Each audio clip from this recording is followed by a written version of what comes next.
nothing more satisfying than outsmarting a scammer. And unfortunately, here in New York, there are a lot of scams, especially here in Times Square, let's be honest. Now in this video, I'm gonna show you how you can get out of every single scam that is in this city. I've put myself in all of them and I know how to get out of them all. But before we get to those scams, I want to go over some details that you need to know about them. Number one, none of these are violent, so you don't have to worry about that. Number two, scams happen in all cities. So whether you're in New York, Paris, Madrid, Tokyo, these are things that you should know regardless. So it's helpful no matter what city you're in. And number three, most of you won't actually have to deal with these scams. The good news is there are way more good people out there than bad people. It's probably around only 1% of, I would say, visitors and locals will have to deal with this. But if you are that 1%, then you will be prepared. All right, let's go. The Buddhist monks are probably the worst scammers of them all. Essentially, these people take advantage of Buddhism and collect donations, but they're totally fake. I've seen these Buddhist monks before they change into their Buddhist monk attire, and they are smoking a cigarette, wearing street clothes on their iPhone. Essentially, how this works is they're going to approach you and offer you a bracelet, and before you can even say no, the bracelet will already be on your hand, and then they're gonna ask for a donation and show you a book that has all these names of people that have already donated, which by the way is not even real. Like, those people didn't really donate at all. There's one coming. Okay, so he's gonna offer the bracelet and the person should say no, otherwise it's a no-go. So yeah, he's offering the bracelets. You shouldn't take them because they're fake. What kind of Buddhist monks wears a Yankee hat? That's what I mean. He's wearing a Yankee hat. I think he's like trying to be like, I'm a New York Buddhist. The way to get away from these guys is do not even make eye contact with them. The second you see him coming, just like literally say no thank you or just like walk away. Smoking, no smoking? Yes, get out of here. Be like, Sarah told me about you too. When I went undercover as a tourist, you know, listen, I'm a licensed tour guide. I own a tour company here in New York, which by the way, feel free to buy tickets to that if you want, just saying. We do great food tours, great walking tours, but that's a separate situation. This Buddhist monk tried to tell me that he was collecting money for a temple that they are building in Chinatown, and then he showed me a picture of this temple in Chinatown that was not even in Chinatown at all. But what street is this on? This doesn't look like Chinatown. No English, Chinese. Oh, no way. Yes, so this. Okay. It was like a picture he got from Google Images, and it was just absolute fraud to the max. They're the worst ones. I really don't like them. And I can confirm that because I go to Chinatown all the time. Yeah. So Lucas can confirm that because he's a Chinatown expert. That freaking temple is not in Chinatown. It doesn't exist. The temple is his back pocket. The food vendor scam. This one I haven't experienced, but I've heard people encounter this. And essentially, if there are no prices listed on the cart right behind me or any cart, ask for the price before ordering, because what you may end up encountering is paying $20 for a hot dog, which is a no-go at all times. See, they have the list of all the food here, but they don't have any prices listed at all.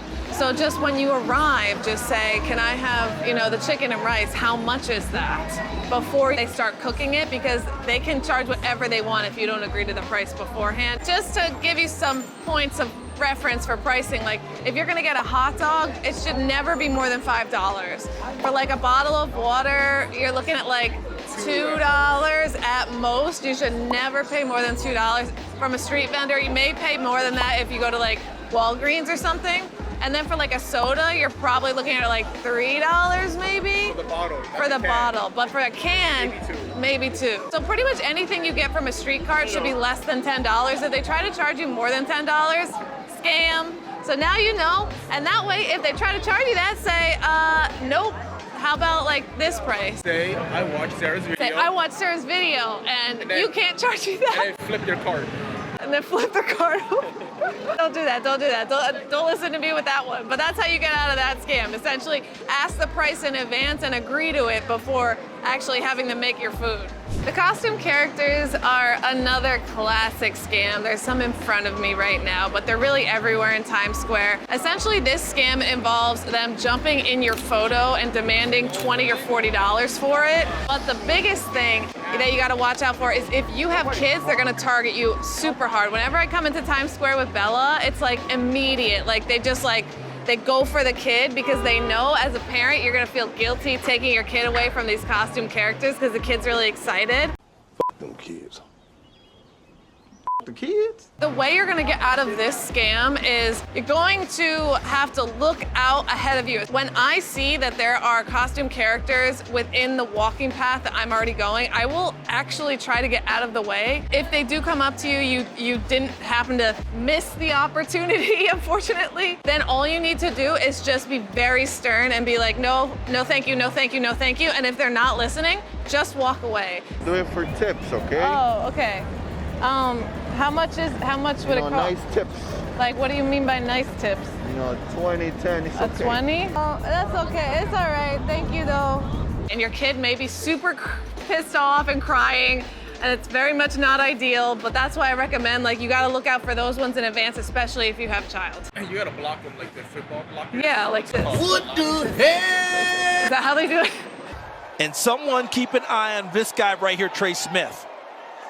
A tremendous block. That's how you get out of that scam. And make sure that you never show cash in Times Square in general, because the second people see you have cash, they're gonna come over to you and just relentlessly hound you until you give them their cash. Like moth into a flame. Yes. Like white on bread. Yes. I don't have any more. I don't have any more. Like any major city, pickpockets can be an issue here in New York. The thing for you to know is pickpockets generally work in pairs. So one of them will distract you or bump into you while the other one pickpockets you. And if anyone gets that close to you in New York where they are physically touching you and there is enough space that they don't need to be doing that, then that's a sign that there's a pickpocket nearby. So I'm gonna just use my purse as an example here. So a way you shouldn't wear your purse is like this. And I see a lot of tourists doing this. It's really risky because someone could easily just grab my bag.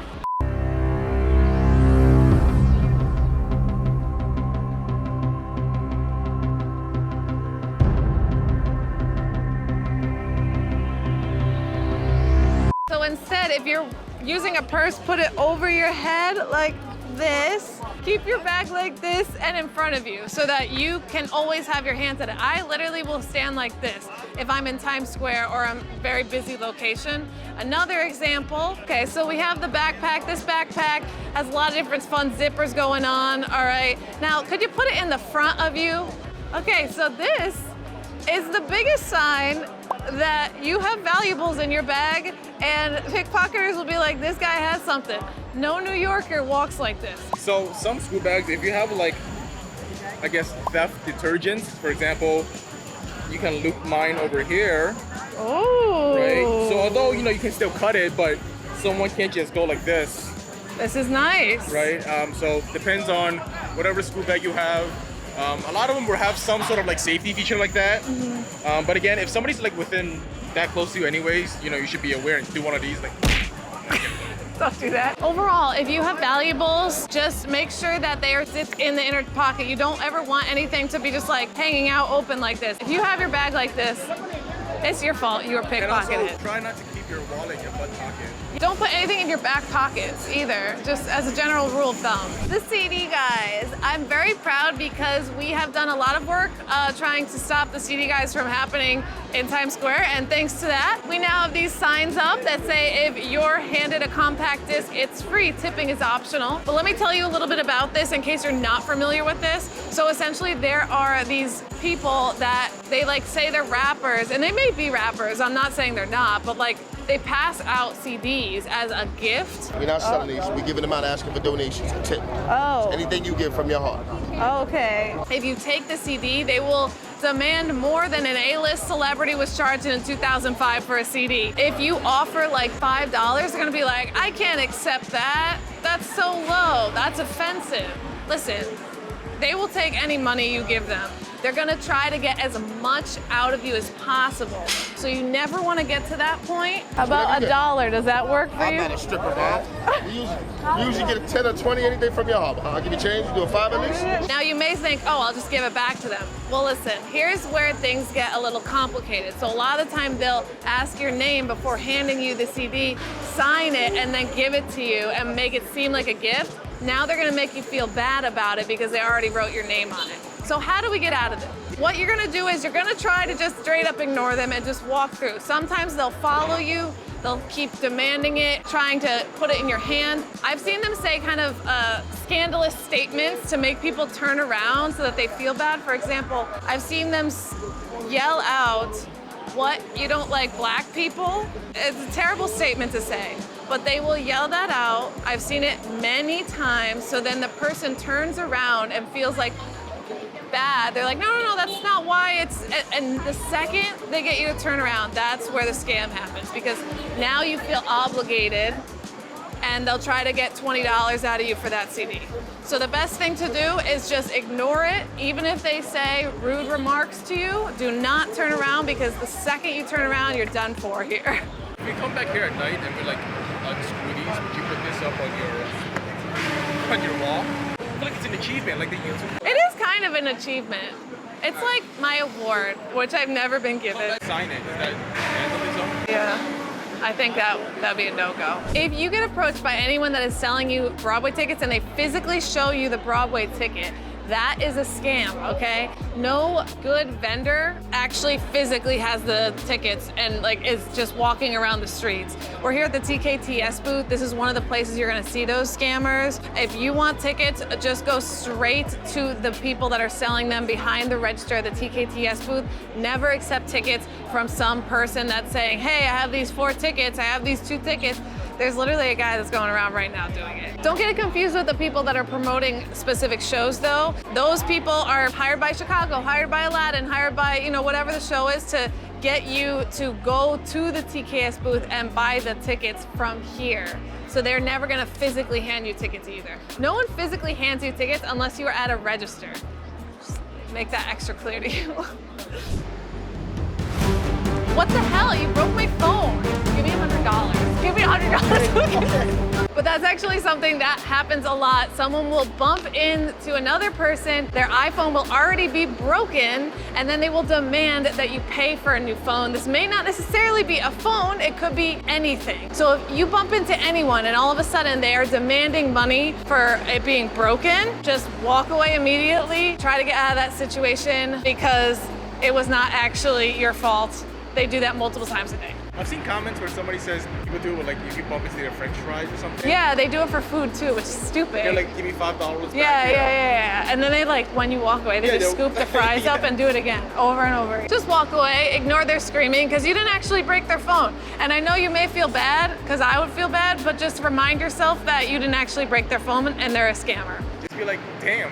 Dang, that Life sucks. sucks. And walk away. Let's talk about some subway scams, because there are a few of them.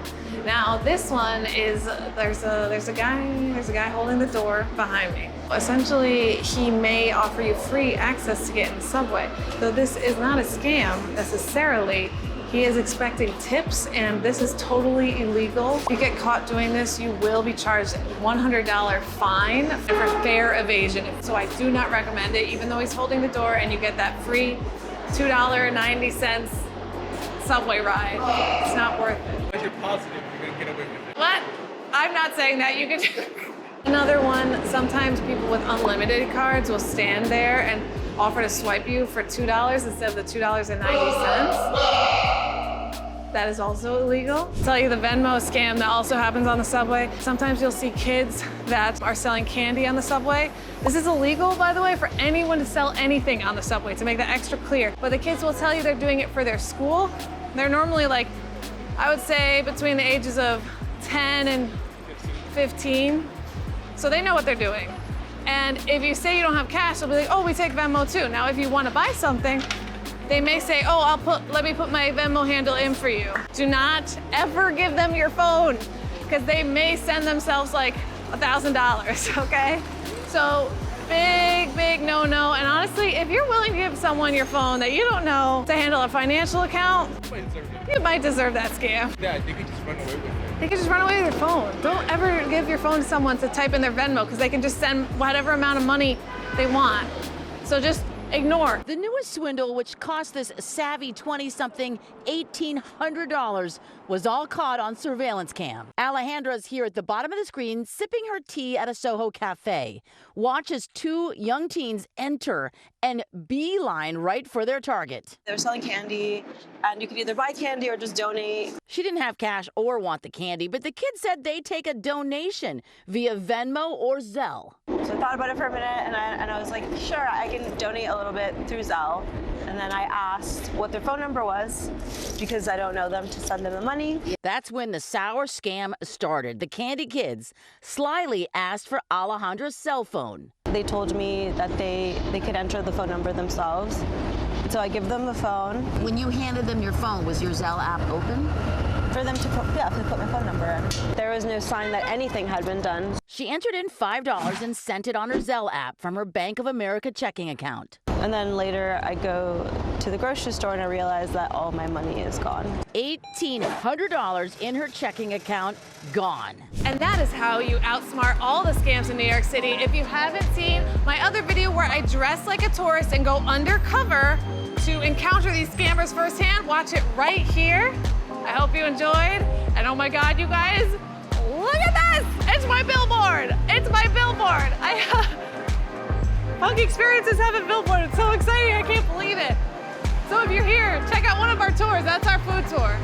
You get pizza and pancakes and tacos, and it's really fun.